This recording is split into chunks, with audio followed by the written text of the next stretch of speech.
The second season of Made in Abyss has officially debuted its second trailer. Therein, introducing 4 new cast members and revealing the series' new opening as an opening theme. Adapted from the dark fantasy adventure manga of the same name by Akihito Tsukushi, the second season of Made in Abyss, subtitled The Golden City of the Scorching Sun, I guess the Romanized Japanese name is Retsui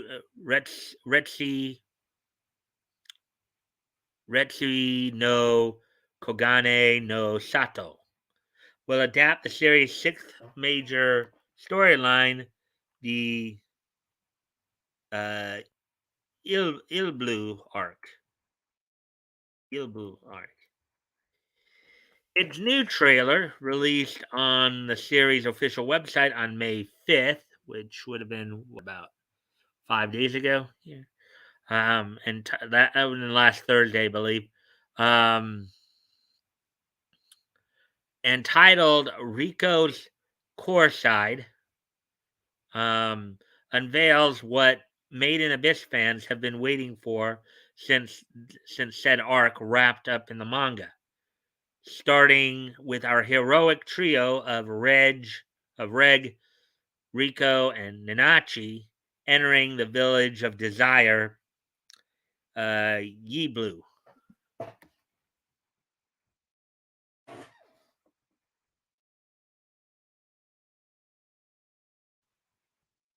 Right there. Nanachi is then seen walking in Yiblu alongside the Narahate puppet, um, Majikaja, or Kaja for short, as voiced by Hiroki Goto. That's a Japanese voice actor, obviously. Voice actress. From Michitaka and Log Horizon. Here, Kaja reveals to Nanachi that one of the 3 sages, Belaf, Belaf appears to be in possession of Midi, despite the her being mercy killed by Reg in the first season. All right, a little typo there. It appears. If anybody's shown up yet? Oh, hey Lorenzo. Thanks for dropping in. Hope you're having a good day today. Hope you'll enjoy some of the articles we'll be looking at right now.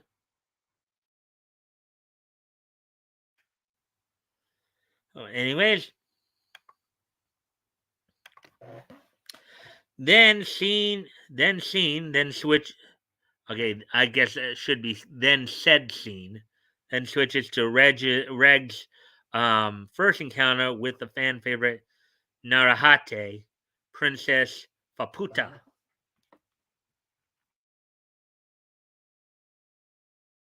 There are some of the shots here. On entering her lair alone, Reg is initially approached aggressively by Faputa, as portrayed by Misaki Kuno, who is again the Japanese voice actress, I guess. Harumi Ayasato, Ace Attorney, who even greets him by tackling him down to the ground. However, after realizing who he is, her demeanor changes, switching from angry and defensive to adorable, cuddly, and sweet. Wow, talk about bipolar.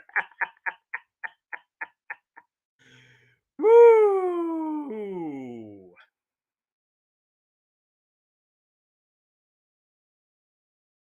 Look at that. Talk about bipolar.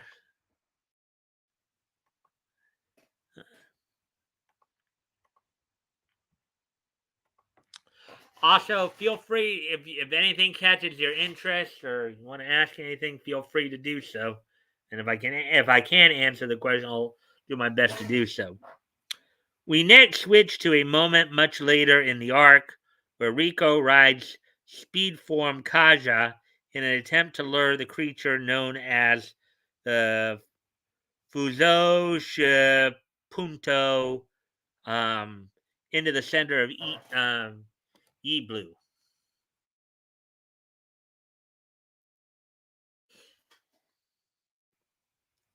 The new trailer then moves to introduce the Narahate Mugi, as voiced by Kumiko Saito. Um, I guess the Japanese voice actors whose credits include Medusa McGid and Kamen Rider Saber. Mugi is a friendly restaurant worker in Yiblu that assists Riko with the local language and helps her find Nanachi and Reg after they're split up within the village walls. I guess it's all the Japanese. We won't know for a while when or even if it will make an English debut. And Tsunami will eventually bring it back once. But anyways, we're also introduced to the adorable Narahate Masa, voiced by Kana Ichinose of Yuzuriha Ogawa and Dr. Stone fame. Uh, Excuse me.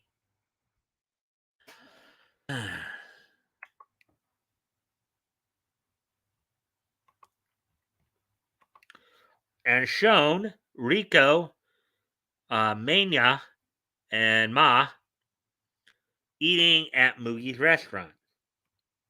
There it is right there. You see.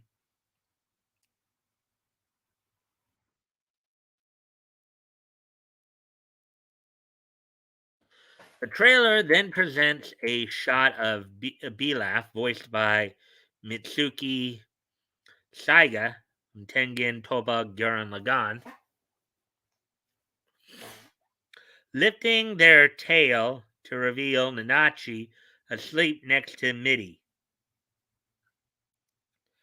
While this shot may seem insignificant, manga readers know what Nanachi had to sacrifice in order for this to even be possible. Not to mention how significant of a role Midi plays in this arc.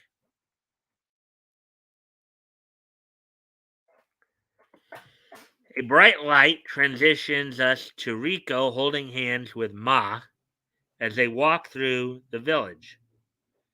Notice how there is an eerie smoke surrounding them, bathing the two in a dreamy effect. This hints at the possibility that this scene could be taken from when Ma and Rico head towards Vueco. This is the scene they may be talking about right there.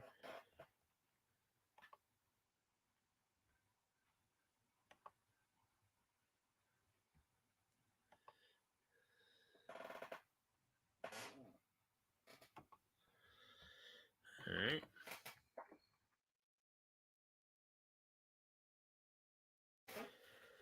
The light shines up to Faputa's Big Daddy esque guardian, Gaburon, whose voice is provided by Ryota Takuchi of Jack and Ultraman ONA. Given Gaburon's appearance at this point in the trailer, this could be when Reg learns the truth about Faputa. Manga readers know what happens to Gaburon, and it isn't going back to Bioshock's Rapture. Don't worry, anime onlys, we won't spoil it for you. Well, we thank you for that, there, Nerdigans.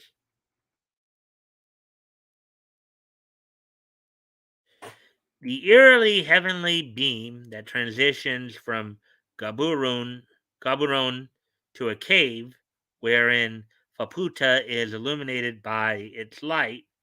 Up until this point in the PV, the light has been whimsical effect, but whereas both Nanachi and Rico are escaping the pain of grief, Maputo is finding herself more perceptive to the light's true nature. Based on the fact that Reg is not with her in this scene, Faputa must have found out that thanks to Reg's amnesia, he has forgotten her.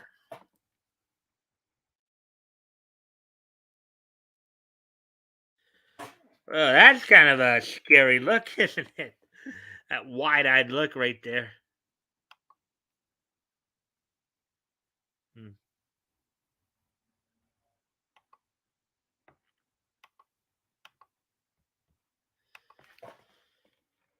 Anyways, as we continue on here. After a close up of Faputo's shocked face, which we just saw right there, the trailer transitions to Prushka's spirit slowly materializing behind Rico in corporeal form, most likely during the fight against the Fuzo Sheppu, when Rico is struggling to think of a way to save everyone. Rico then sees an image of Prushka um, as she whispers to Rico to blow her white whistle.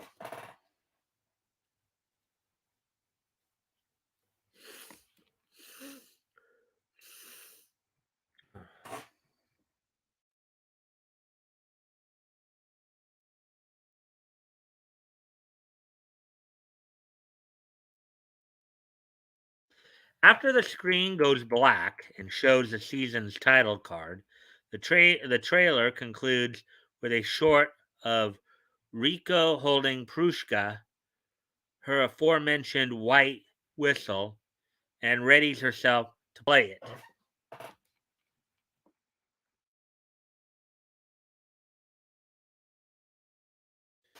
Also revealed in the trailer was the season's opening theme song, which as confirmed by the Made in Abyss official website, will be the song Katachi by Riko Azuna of regarding Kara Hajimeru Isekai Seikatsu Memory Snow Kumodetsu ga Nanika and Kanada no Astra.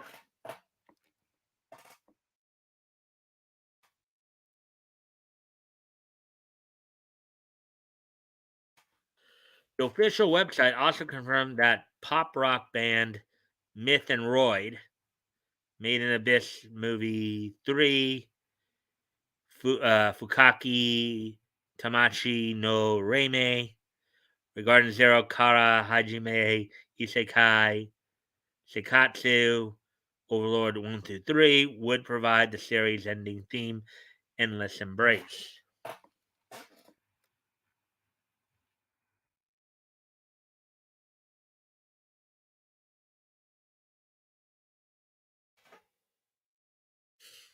As announced in the trailer, Made in Abyss, the Golden City of the Scorching Sun, is set to premiere sometime this July. Does this latest Made in Abyss trailer make you more excited for the series' second season? Let us know your thoughts on social media or in the comments down below. Well, wait and see.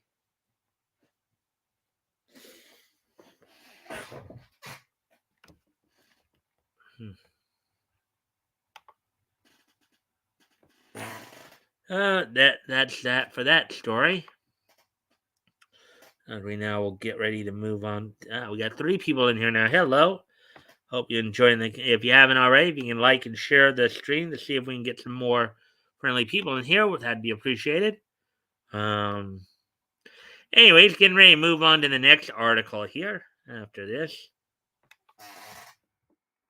Also, again, if anything catches your interest, feel free to comment or Even ask questions if anything's on your mind. If I can't answer, we'll do our best to answer about, of course, about the topics we're talking about here. All right, so here's the next article we're going to look at. Dragon Ball Super Superhero North American release window announced. Article by John F. Trent, published today, earlier today. So here we go.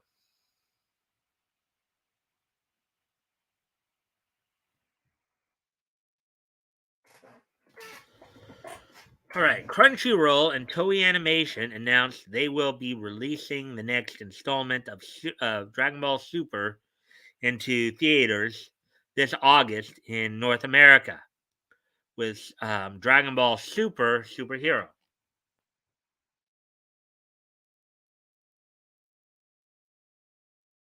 Dragon Ball Super Superhero sees the return of the Red Ribbon Army, who have created a new pair of androids, Gamma 1 and Gamma 2.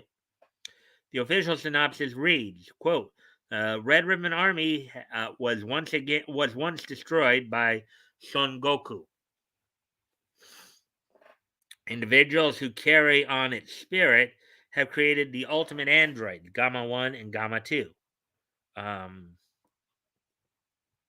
These two androids call themselves superheroes.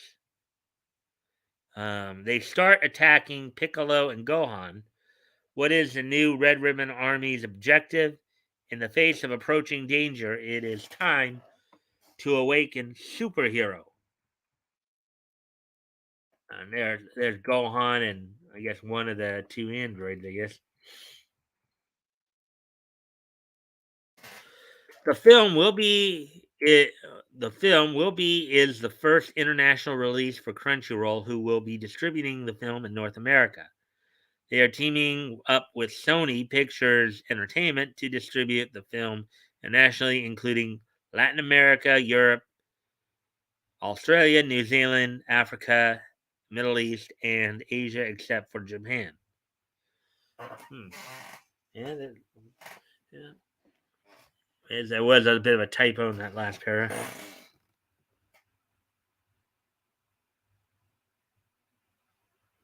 Y'all, it's Mikestand. Well, thank you for that, Quans.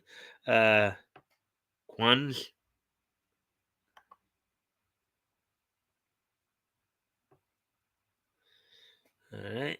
So, anyways, um, continuing on with the article here, the film will be released with both Japanese subtitles and dubbed versions. Of course, we all know that the dub is likely to come out of Funimation. Well, I don't know if the dubbing side of it's still called Funimation, but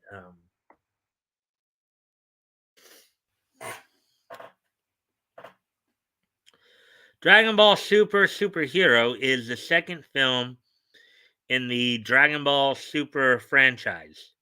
The first film, Dragon Ball Super Broly, hit theaters back in 2018 and grossed $30.3 million at the domestic box office and over 122.7 million globally.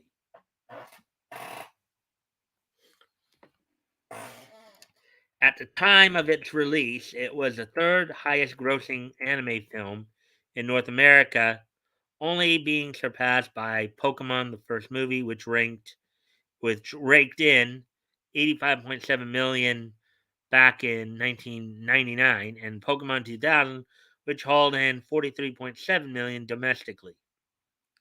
The film has since been surpassed by Demon Slayer Kimetsu no Yaiba, the movie Mugen Train, which hauled in 47.7 million in 2021, and Jujutsu Kaisen Zero, the movie, which grossed 33.9 million. Mhm.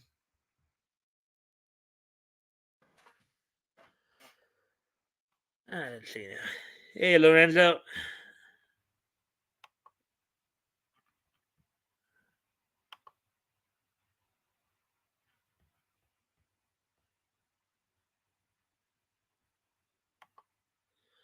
All right, so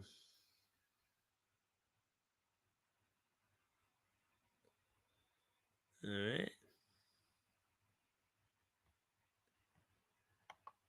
Anyways.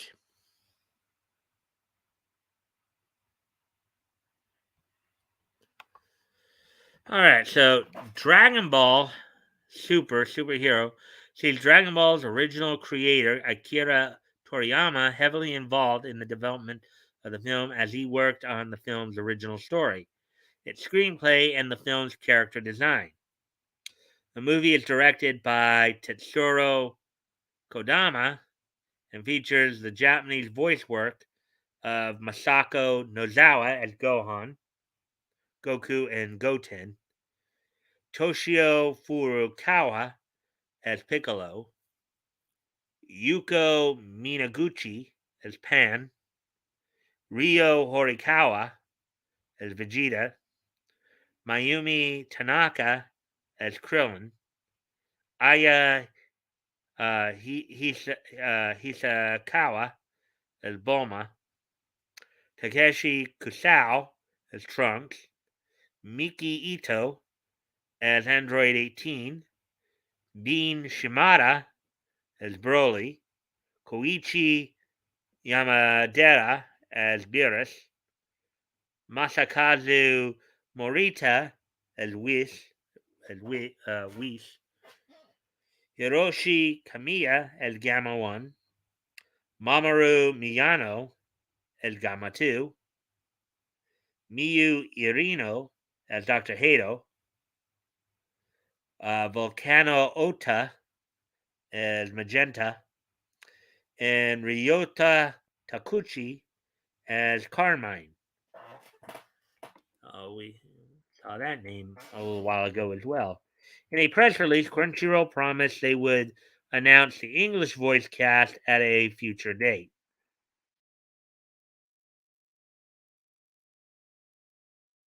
I'm gonna go off camera here for a quick sec to give myself a little more light in here. I think the glare has finally shifted to where I can take down at least one of these towels, if not all three. Um, so I will be right back.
All right. So after, of course, after starting to take down the cows, try to deal with the glare a bit, Chloe started barking. Actions coming. Funny, my friend. Funny.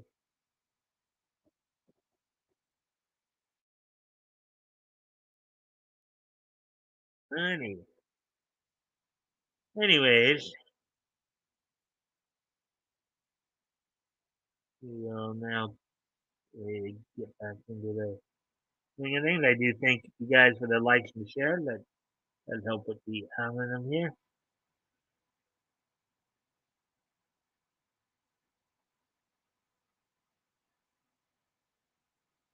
Alrighty then. So let's see. Let's get back to the article here. All right, Crunchyroll president Rahul Perini um, shared his excitement for the film, saying, "quote For more than 30 years, the Dragon Ball franchise has delighted fans around the globe who have well, it's been more than 30 years. It's actually been over 35 years, in fact, because I think the original Dragon Ball anime started all the way back in 1986. Um,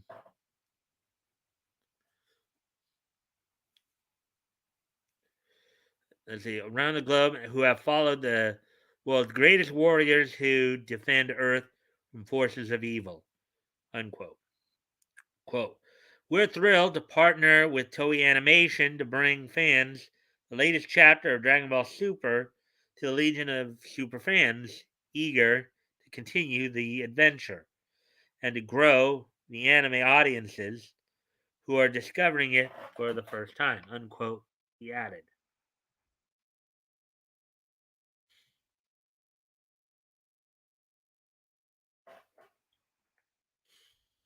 While Crunchyroll detailed the film will release in August, they did not provide a specific release date. It will release on June 11th in Japan. So June 11th, say that probably about a month away, a little over a month away. It originally was scheduled to release in March in Japan, but was delayed after Toei Animation became the victim of a cyber attack. And of course, we talked a bit about that as well. Do you plan on checking out Dragon Ball Super Superhero in theaters in August? No, maybe, maybe not.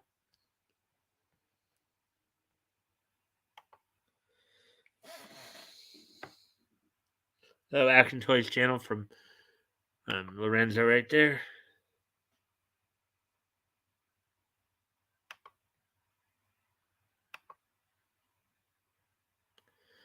All right. Well, with that, we have one more anime article to go through. Then we'll go on to it. Go on to the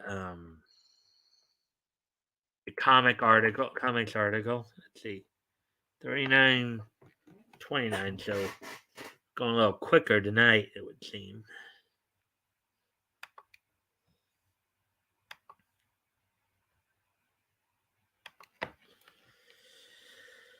Alrighty then. So let's so here we go. Here's the next article we're gonna look through. The 10 most popular anime for spring 2022, week 4. From Nerdigans Inc., published earlier today.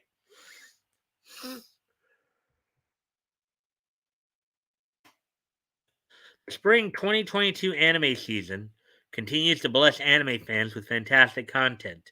4 weeks into the season, and there has been some jostling for the top spot on Anti-Trend's weekly top anime charts between Kaguya Sama, Love is War, Ultra Romantic, and Spy Family each week.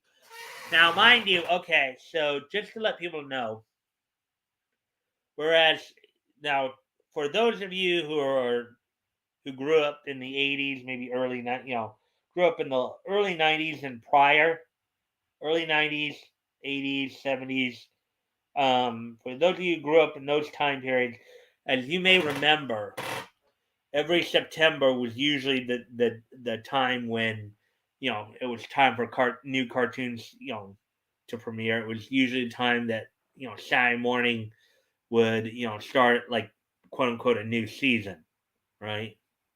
In Japan, that time is April. So the TV season, as it were, in Japan starts in April, whereas here it starts in September. So that's a little tidbit to kind of, you guys,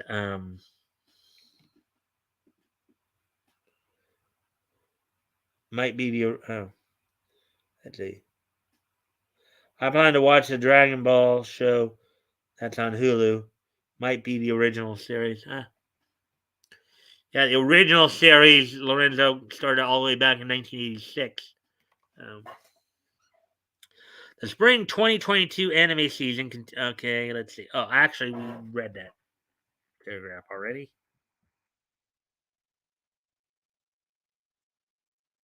Last week, Kaguya-sama Love is War Ultra Romantic took the top spot, while Spy Family took the top spot the previous 2 weeks. Who will be at the top this week?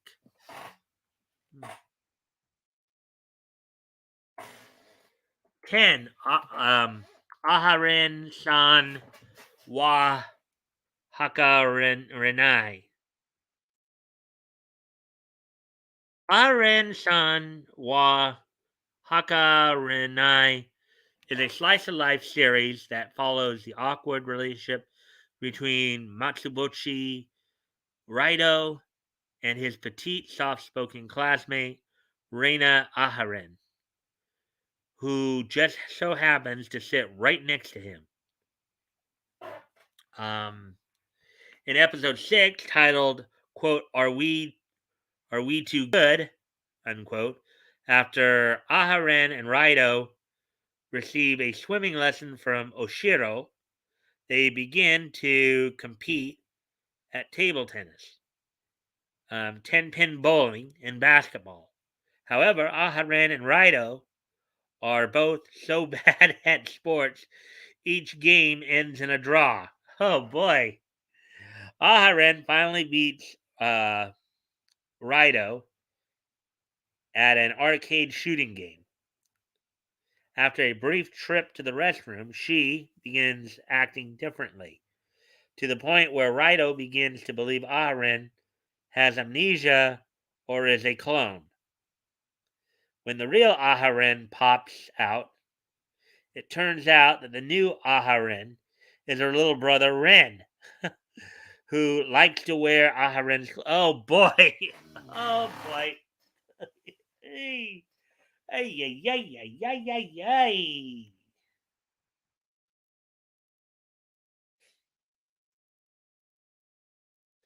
Anyways, number 9, Date A Live 4.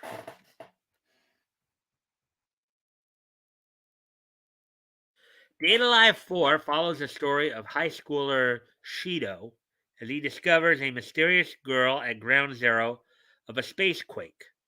Crunchyroll synopsis for the series states, quote, ordinary high school boy Shido discovers a mysterious girl at ground zero of a recent space quake. Shido learns through his sister, Katori, that the girl is one of the spirits' mystical creatures. One of the spirits. Mystical creatures responsible for the spacequake. Shido is recruited to help, quote unquote, seal the spirits and end their threat to mankind. There's just one catch. The only way to seal a spirit is to make her fall in love with you. Unquote. It seems to have a very similar, seems to have a very similar premise to the world only God knows goddesses. Very interesting. Wonder if they were done by the same author or whatever. The synopsis for episode 5, quote unquote, fairy tale, provided by Crunchyroll states, quote, trapped by Beelzebub in a world of fiction, The crew is desperate to escape, but without their powers to aid them, they're at the mercy of the story they're inside. Unquote. All right. Number 8, Love After World Domination. Look at that girl in the middle there.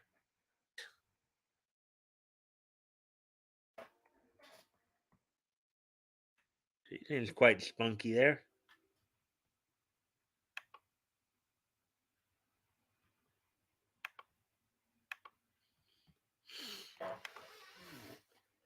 Love After World Domination puts a new spin on Romeo and Juliet. The synopsis from Crunchyroll reads, quote, "It's love at first sight for Fudo and Dezumi, except it was during a battle of life and death. Fudo, leader of the hero squad, Gelato 5, and Desumi, the death queen of the evil society Gecko, have found themselves caught in a forbidden love, and it's their first relationship. Wow. Your first relationship, and you are at opposite ends of a warring society. That's quite an interesting twist.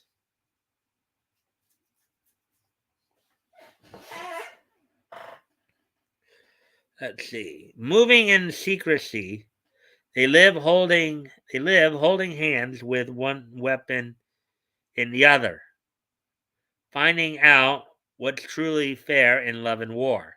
Unquote. The synopsis for episode 5, quote, "Just the way you are," unquote, states, quote, "As Desumi's job competitiveness grows, so do his friendships. A classmate of Desumi's has a relationship problem, and Desumi offers his experience in these issues to help her." Unquote.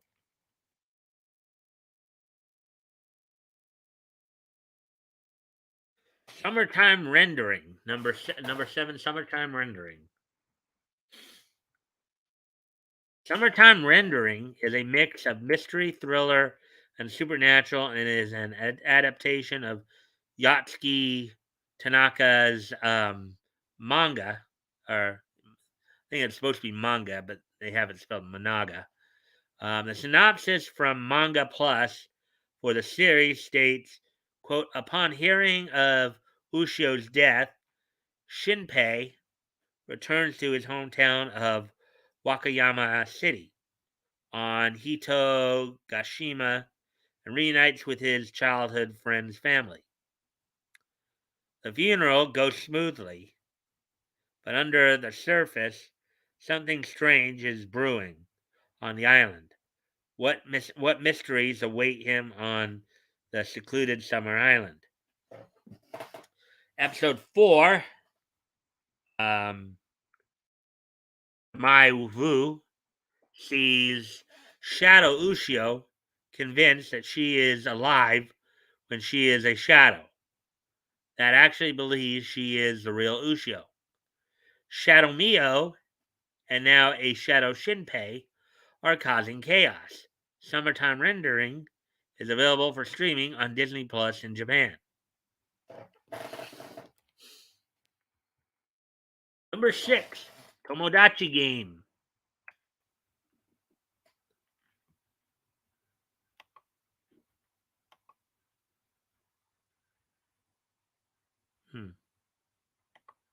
Wow, we just got to the 50-minute mark there.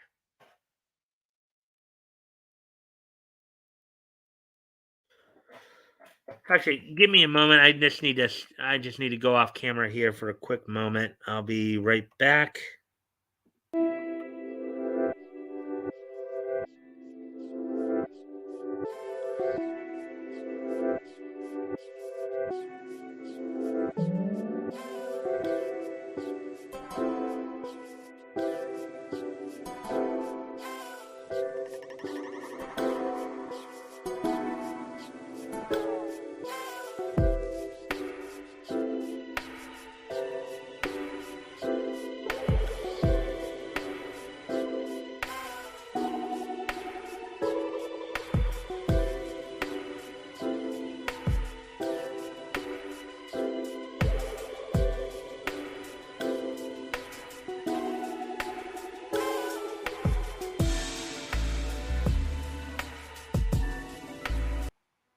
All right, I'm back. Let's get back to the article here. Tomodachi game follows high school student Katagiri Yuichi and his friends as they get dragged into a debt repayment game. The game tests Yuichi and his friends' loyalty and friendship and promises to explore the true nature of humanity. The synopsis for episode 5, quote, Yuichi kun, you're pretty dumb, aren't you, unquote, provided by Crunchyroll, states, quote, Shibe reels from the accusation that he has actually killed a person. Despite protesting that he never did such a thing, he loses the audience's confidence and is thrust into first place. Meanwhile, Tenji finds himself in the distressing situation after realizing Yuichi is the one who wrote the card. Yuichi then makes the shocking announcement that he knows who the traitor is, unquote. Number 5, ya boy, Kongming.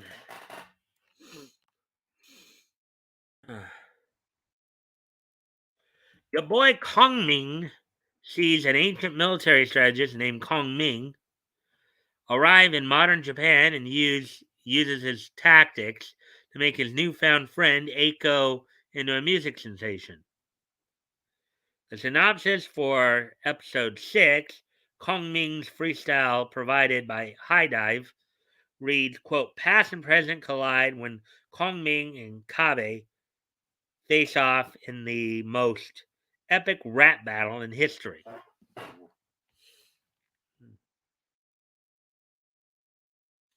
Number 4, Shikimori's not just a cutie. She looks like a cutie to me.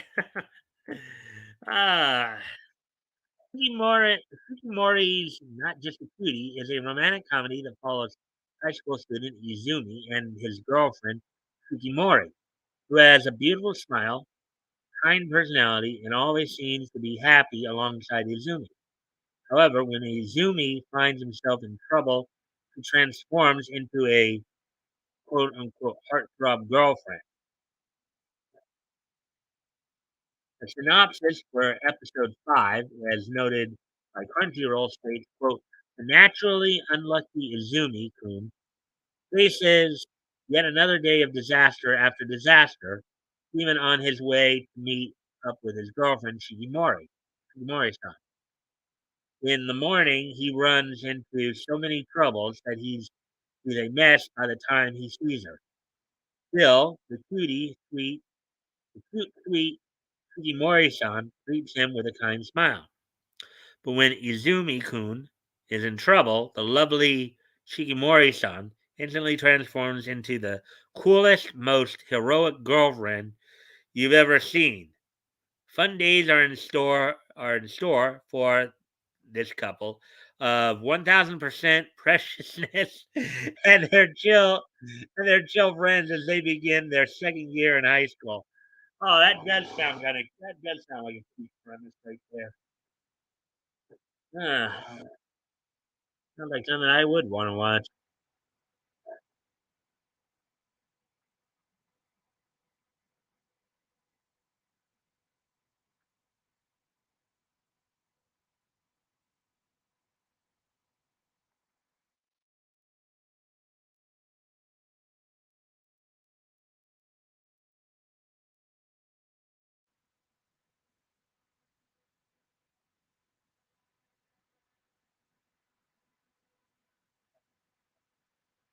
Comey can't communicate season 2.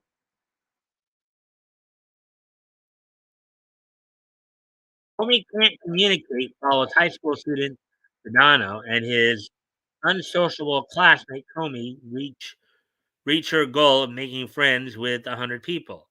Episodes 1 through 14 are currently available to stream on Netflix. Number 2, Spy Family. There's they are. There's let's see, down in the lower right hand corner there you got Lloyd and Anya.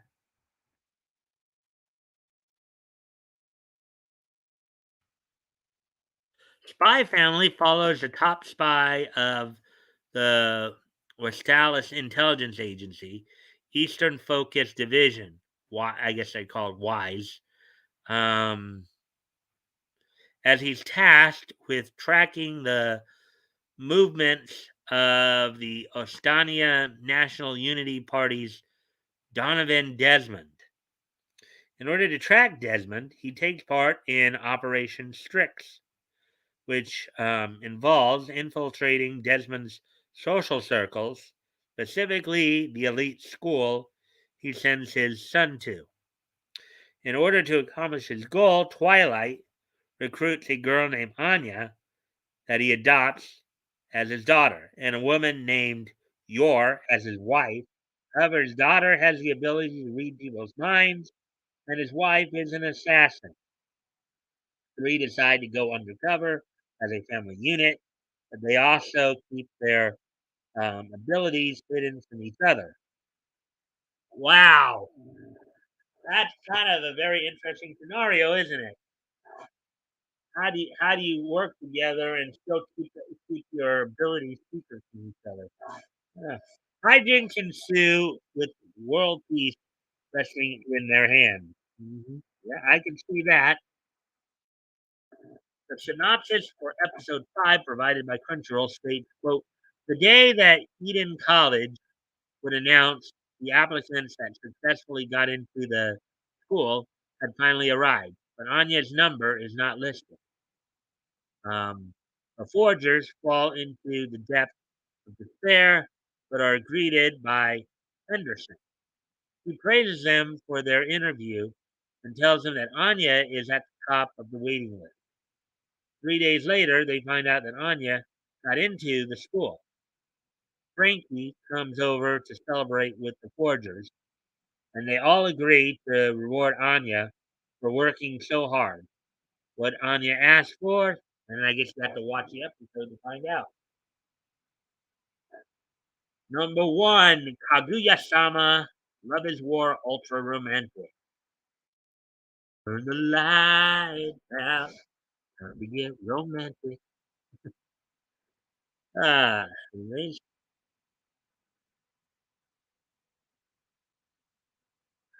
thank you guys for the likes and shares.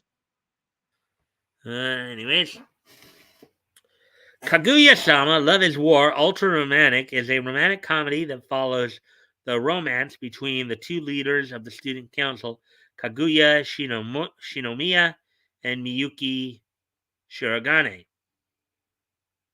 The official description from Crunchyroll states, quote, as the two leaders of the student council, Kaguya Shinomiya and Miyuki Shirogane, have supposedly fallen in love, but after almost half a year, nothing has happened. They both have too much pride and can't be honest. Things have gotten troublesome, and they are now caught in a war of, quote, small quote, how to get the other to confess their love first, unquote, small quote. This is a whole new romantic comedy following an outbreak of cunning warfare between two elite students in love.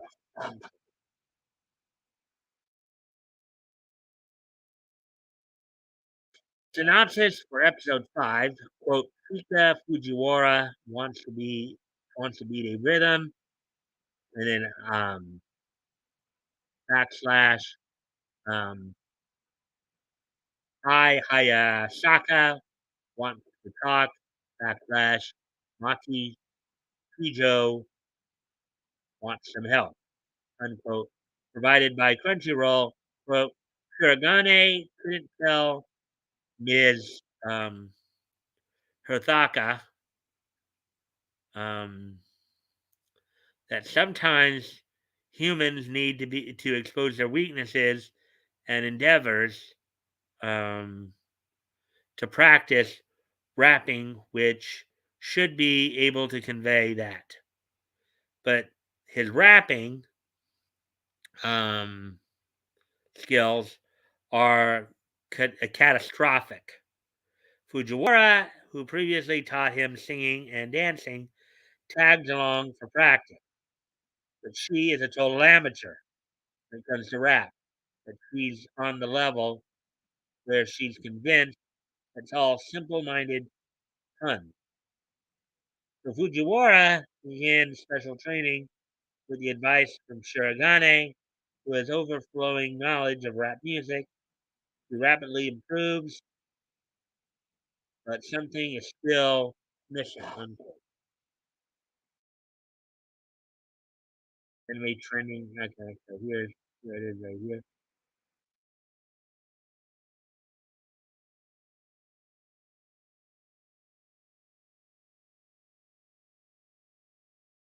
I'm a dream. Makes me feel fine. What do you think of the top 10? Do the fans get it right? Are any series you feel are missing, such as Shield Hero, Aoashi, or a couple of cuckoos? Well, it is what it is. Anyways, we'll get ready to move on to the last article doing here.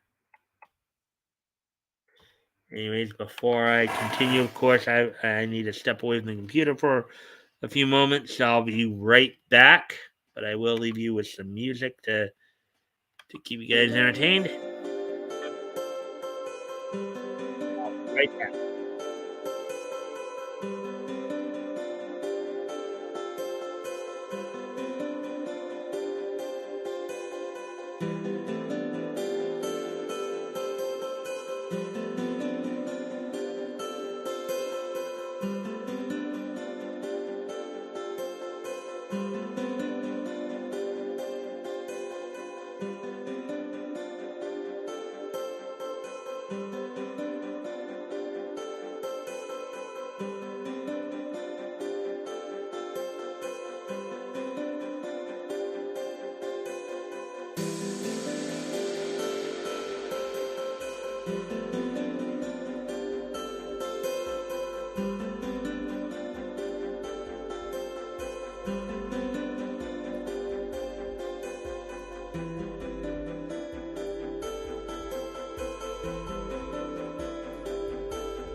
All right, hey guys, I'm back.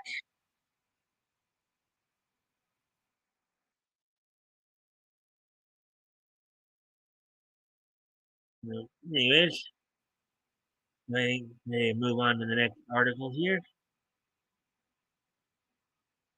Well, this is the Screen Rant one that I was mentioning earlier. Screen Rant article claims Black Adam resorting to cannibalism makes him a better hero than Batman or Superman. Okay, whoever wrote that article for Screen Rant, they have a little bit of a problem. Anyways, um, article by J.B. Augustine published earlier today. So let's take a look at this and see what's going on.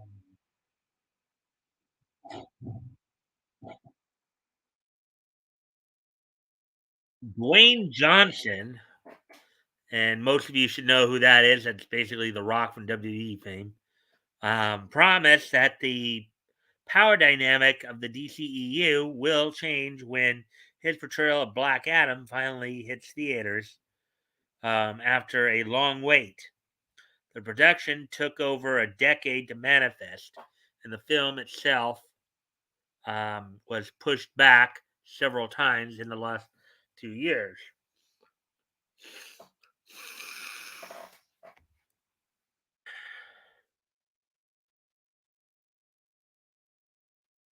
Many take Johnson's promise to mean Black Adam will be recognized for once as one of DC's mightiest heroes after decades of being seen as a villain and later on as an anti-hero.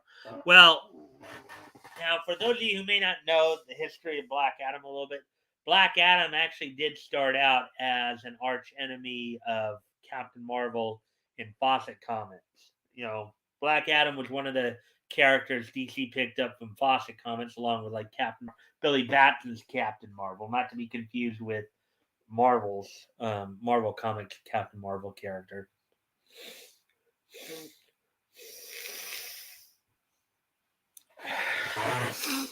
Anyways,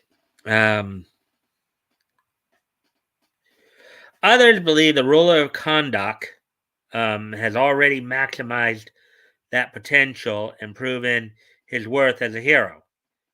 And they may be right, but only if they choose their cases in point carefully when building their argument.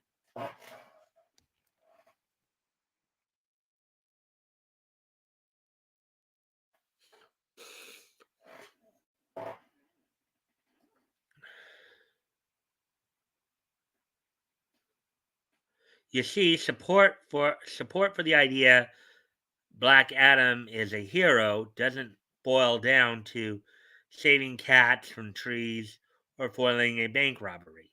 And it doesn't end at doing whatever it takes to free his people either.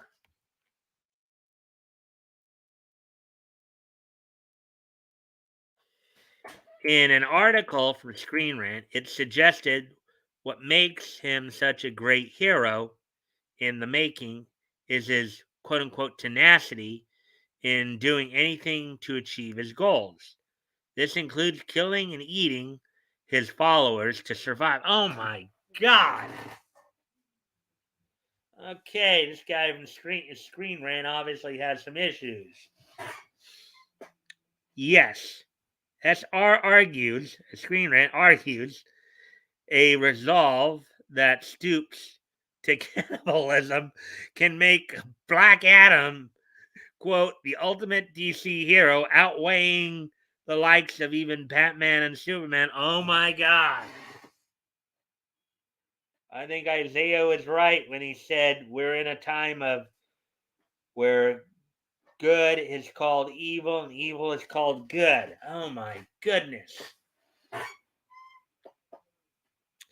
It's not an act you often see Teth Adam commit, nor one that he's had to even without powers.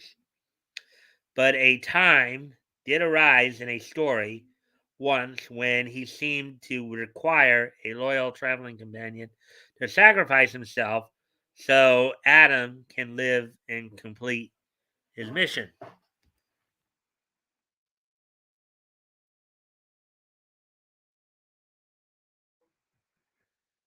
Oh boy, okay.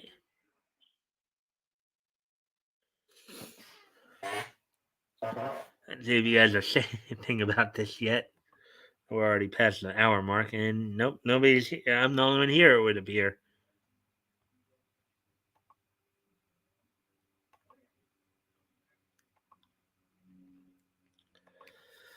A moment came in the miniseries Black Adam The Dark Age by Peter Tomasi, Doug Monkey, and Christian Alamy, in which, deprived of his powers, he was on the run from super types and world governments that want to put him on trial for various crimes.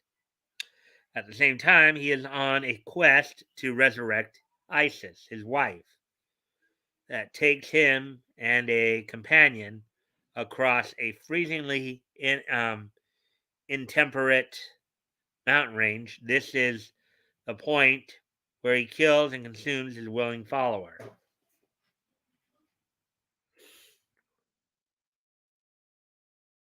The article argues the dark turn, quote, shows how Black Adam can be the topmost hero, unquote, because it proves he lets, quote, nothing stand in the way of him doing what he feels is right. If that means resorting to cannibalism to survive, Black Adam will do it without hesitation. Yeah, that's bordering on obsessive behavior, dude.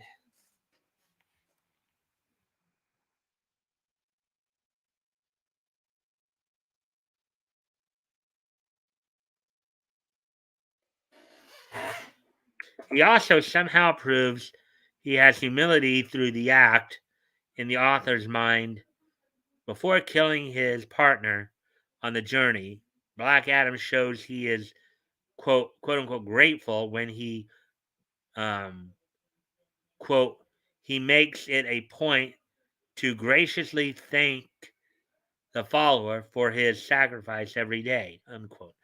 Ah, boy. The writer never satisfactorily explains how gratitude ameliorates cannibalism or what makes it heroic in any way. Instead, he moves on to talking about Black Adam would be a better hero than Superman. He just has to be more inclusive and open. Oh my God. Oh boy. Screen Rant, we know, I guess Screen Rant is filled with a bunch of SJWs. Oh boy. Quote, his sense of superiority is what has driven him to commit atrocious acts and leading a large group of devoted followers only fuels that fire, unquote, the piece says. Yeah, I think this Screen Rant writer needs to have somebody slap him upside the head. Got a few screws loose in there that probably need jarring a little bit. Wouldn't you guys agree? Ah. Anyways, quote, however, if he can be convinced that his view of the world is wrong and that he should adapt his beliefs and ideologies to include all people, Black Adam has the makings and tenacity of an extraordinary hero, unquote, it continues. The writer acknowledged, quote, even Superman's suggested that Black Adam would be a better hero than him, unquote, but he is bogged down by that superiority complex. Fortunately for him, there is an easy fix to his problem. Quote, he's recently opened his mind to other ways of thinking. So, if he can adopt an all encompassing worldview, then Black Adam would certainly surpass Superman as DC's ultimate hero, concludes the article. Uh, Another SJW telling us his personal wet dream. That's what this Screen Rant article sounds like.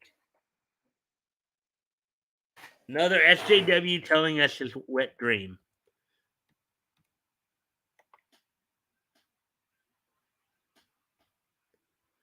Anyways, as we get ready to finish up here, let's see.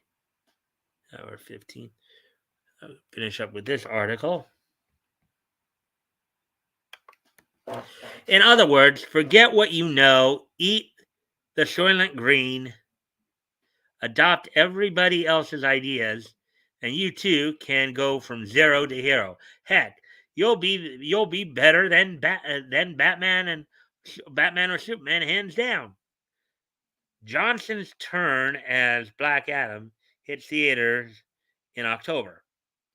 He gets brutal when presented with a threat after he wakes up from a long sleep, and goes further, according to the Star. And his producer, Hiram Garcia, though there is no sign he sinks to the level of Armie Hammer. Yeah. Basically, Screen Rant, that article, whoever wrote that article, I think he's telling us all that's his wet dream. So personal wet dream. I can't wait to see if Flash or Tug say anything about this guy. About this guy on Screen Rant. Anyway, so that's all the articles I'm going to, of course, read tonight. So we're done with the articles. Do have a little bit of WWE news to go through.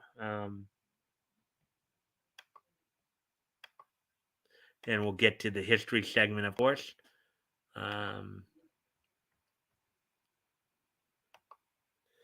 All right, so here's what happened. Here's what's been going on the last couple of days in the WWE now. So Roman Reigns has signed I believe he has finalized his contract with the WWE to reduce his schedule. They're saying that even though he's still holding both the Universal and WWE unified titles, he's gonna after I think it's June 19th. I think from June 19th to Labor Day, he's gonna be off WWE television.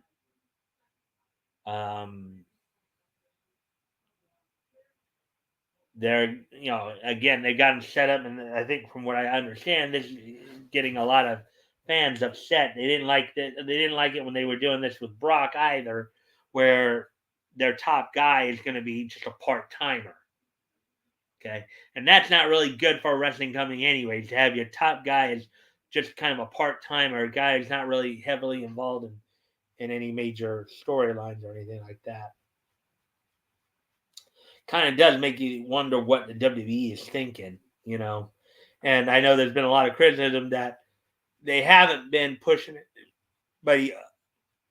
towards the top in a while. Roman Reigns right now is the guy in the WWE, and right now it doesn't look like there's anybody who they're looking to replace him with.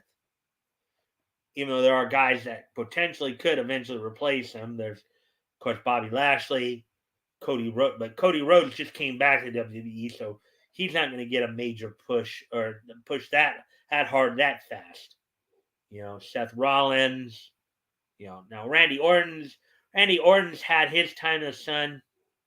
I think he's at the point in his career where his career is starting to wind down a little bit, even though he's still in his early 40s, and with today's medical science, even guys in there can still perform real well. I mean, look, Undertaker just retired last year, I believe, was thinking into his 50s, I believe.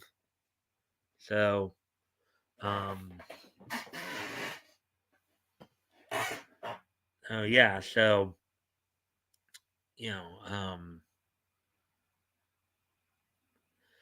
let's see, among other things, of course, supposedly Sonya Deville got kayfabe fired from her Raw general manager position for abusing her power. Of course, leads to the question, well, now they're starting to care about that. Now the corporate headquarters is now caring about that. Lacey Evans has quietly been moved to Raw, looking for a possibility of putting her maybe in a program with Bianca Belair as a possible opponent to go after the Raw Women's title. That's one of the other stories that's coming along. Let's see. Anything else we can? Yeah, I think for now there's also a rumor going around that they might be splitting up RK Bro. They might be splitting up Riddle and Randy Orton. So that's going around too, apparently. So And of course, I'll have some AEW news for you guys tomorrow night. Heading into Dynamite. But with that, why don't we go ahead and start winding things down? We're already at an hour 21, so I'm thinking by the time I get done with the This Day in Each History segment, we'll be getting close to the hour and a half mark. And unless, of course, anybody's got anything they'd like to talk about or ask about or anything like that, you can do that too.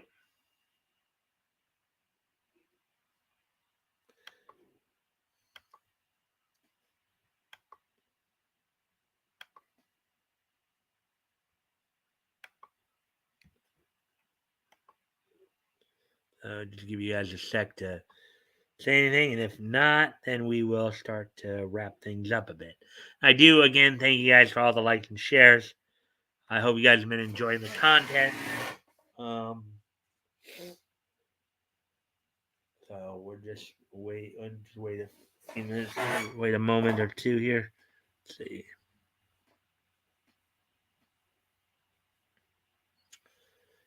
Hmm.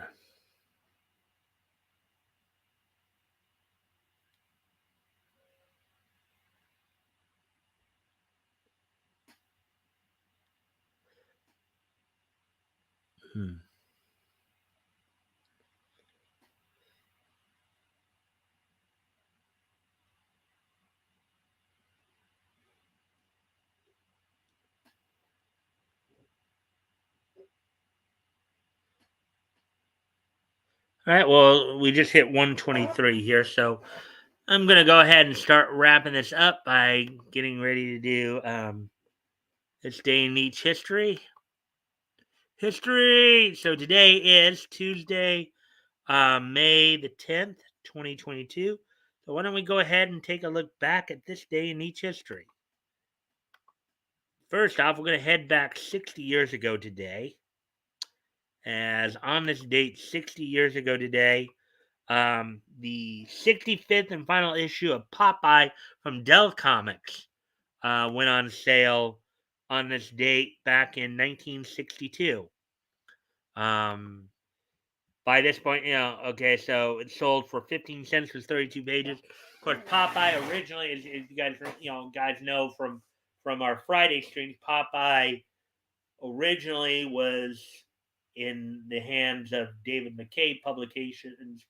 They went out of business in the early 50s, and then they, of course, like a lot of titles, a lot of properties had moved around. Of course, by this point in time, Dell was doing a lot of popular licenses. They were getting a lot of IPs to do comic adaptations for Popeye being one of them. I know they were doing a lot of weren't just doing King. Let's see, they were doing Popeye. I think they were probably doing some stuff from Walter Lantz. They were doing stuff from Looney Tunes. They were doing stuff from Hanna Barbera by this point in time. So actually, Hanna Barbera may have came a little later, but on this date, 60 years ago today, the 65th and final issue of Popeye from Dell Comics, their version of the title, finished up there. So hold on a sec here. Okay. So we now get ready to move on to the next piece in each history here. We move ahead 20 years from there to 1982, as on this date in 1982, former NWA World Champion Jack Briscoe at this point had defeated Roddy Piper for the NWA Mid Atlantic heavyweight title. So this was the heavyweight title that was the primary title for the Mid Atlantic area, Jim Crockett Promotions, based out of Charlotte. Anyway, give me a sec, guys. I gotta go off camera here for a quick moment. Things are getting real dim now, so I'm gonna go ahead and turn on the light here. I'll be right back.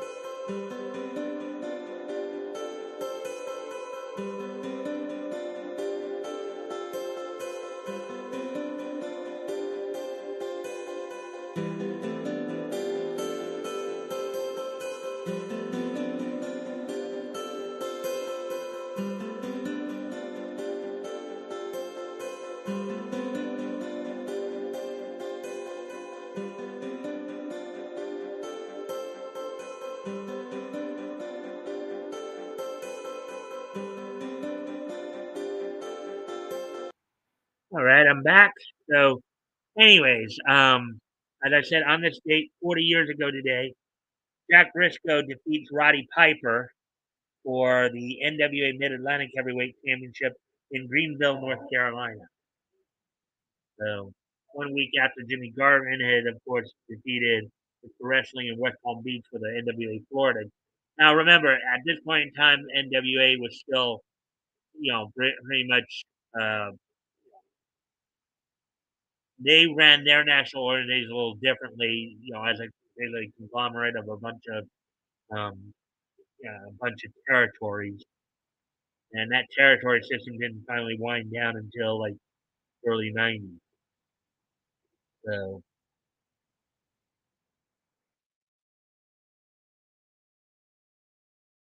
anyways, as we now already move on to the next piece of niche history here,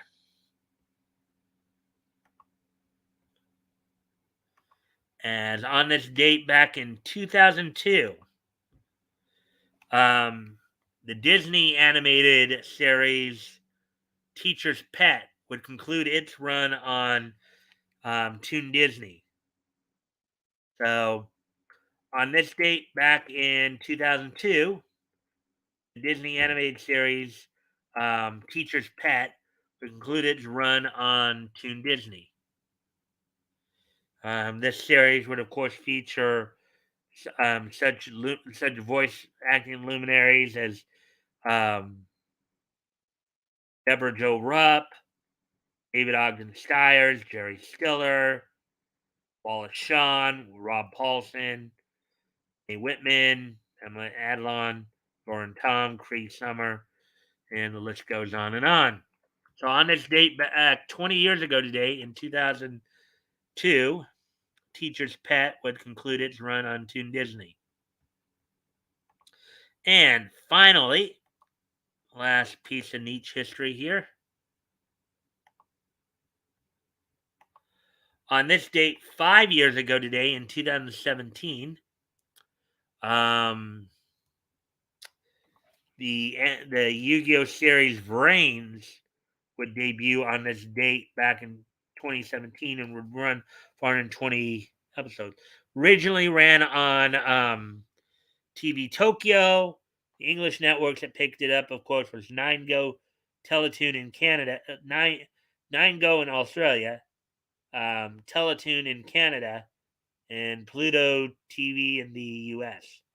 So on this day in 2017, 5 years ago today, the Yu-Gi-Oh series V Reigns would would um would debut, and it was animated. It was produced by Gallop Studios. As um,